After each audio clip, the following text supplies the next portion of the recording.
ഭക്ഷണം കഴിച്ചപ്പോൾ വയറുവേദന പോലെ തോന്നി. ഹൈ സ്പീഡിൽ സ്കൂട്ടർ ഓടിച്ചാണ് അന്ന് ഞാൻ ഹോസ്പിറ്റലിലേക്ക് പോയത്. എൻ്റെ പേര് രാജശേഖരൻ, പുത്തൻകുരിശ് വീടാണ്. എനിക്ക് 2022 കാലത്ത് എനിക്ക് വയറുവേദന തോന്നി. വയറുവേദന എന്ന് വെച്ചാൽ ഭക്ഷണം കഴിച്ചപ്പോൾ വയറുവേദന പോലെ തോന്നി. ആ വയറുവേദന കുറയണില്ല സാധാരണ. വീണ്ടും ഇങ്ങനെ തുടർച്ചയായിട്ട് വന്നു. ഞാൻ ഹോസ്പിറ്റലിൽ പോവുകയും ഹൈ സ്പീഡിൽ സ്കൂട്ടർ ഓടിച്ചാണ് അന്ന് ഞാൻ ഹോസ്പിറ്റലിലേക്ക് പോയത്. അപ്പോൾ അവിടെ ചെന്നപ്പോൾ ECG എടുക്കുകയും ECG ഇച്ചിരി വേരിയേഷൻ കാണുമ്പോഴാണ് ഡോക്ടർ സംശയം പറഞ്ഞാണ് നമ്മൾ ഇത് ചെയ്യുകയും. അത് ഞാൻ ഒറ്റയ്ക്ക് പോയതിൻ്റെ പേരിൽ വീട്ടിലേക്ക് തിരിച്ചു വന്നപ്പോൾ വീണ്ടും ആ വയറുവേദന മാറിയില്ല.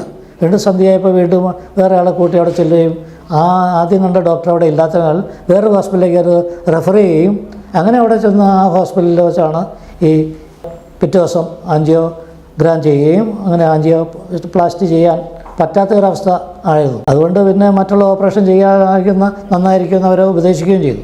എനിക്ക് ഓപ്പറേഷൻ ചെയ്യാനുള്ള താല്പര്യങ്ങളുണ്ടായിരുന്നില്ല. പിന്നെ അതിനെപ്പറ്റി ഞാൻ ആലോചിച്ച് ഇവിടെ എന്താ മാർഗം എന്ന് ആലോചിച്ചിങ്ങനെ നോക്കിയപ്പോൾ വേണം എറണാകുളത്ത് ECP ക്ലിനിക്ക് ഇന്ദിരാഗാന്ധി ഹോസ്പിറ്റലുണ്ടെന്ന് അറിയുകയും അതുമായിട്ട് ബന്ധപ്പെട്ട് ഇവിടെ വന്ന് ആൻ്റണി സാറിനെ കാണുകയും അദ്ദേഹം അന്നത്തെ കാർഡിയോളജിസ്റ്റായ ചാക്കോ സാറിനെ റെക്കമെൻഡ് ചെയ്യുകയും അവിടെ വെച്ച് അദ്ദേഹം പരിശോധിച്ച് ECP ചെയ്യുക അനുവദിക്കുകയും ചെയ്തു. ECP ടെക്നീഷ്യന്മാരുടെ സഹായത്തോടെ 35 ദിവസം ഇവിടെ വന്ന് ECP ചെയ്തു. അപ്പോൾ ആദ്യം ഈ ECP മെഷീനൊക്കെ കണ്ടപ്പോൾ വളരെ പേടി പോലെ തോന്നി. പക്ഷേ അത് ചെയ്തു തന്നപ്പോൾ ഒരു കുഴപ്പമില്ല.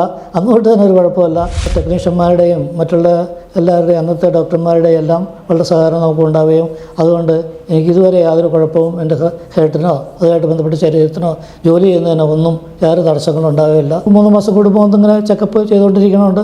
പ്രത്യേകിച്ച് എൻ്റെ ഹേർട്ട് സംബന്ധമായിട്ട് മറ്റുള്ള കാര്യങ്ങളിൽ എനിക്ക് യാതൊരു കുഴപ്പമില്ല. ആൻജിയോപ്ലാസ്റ്റി ചെയ്തവരും ഇവിടെ തന്നെ വീണ്ടും വന്ന് ECP ചെയ്തതായിട്ടും അതുപോലെ തന്നെ ബൈപ്പാസ് ചെയ്തവർ ECP ചെയ്തതായിട്ടും നമുക്കറിയാവുന്നതാണ്. ഞാൻ ഇരിക്കുമ്പോൾ തന്നെ പലരും വന്ന് വീണ്ടും ചെയ്തിട്ടുണ്ട്. മറ്റു പല ഹോസ്പിറ്റലുകളിലും ആൻജിയോപ്ലാസ്റ്റി ചെയ്തവരും അതുപോലെ തന്നെ ഓപ്പറേഷൻ ചെയ്തവരും വീണ്ടും അസ്വസ്ഥതകൾ കാരണം ഇവിടെ വന്ന് ECP ചെയ്തിട്ടുള്ളതാണ്.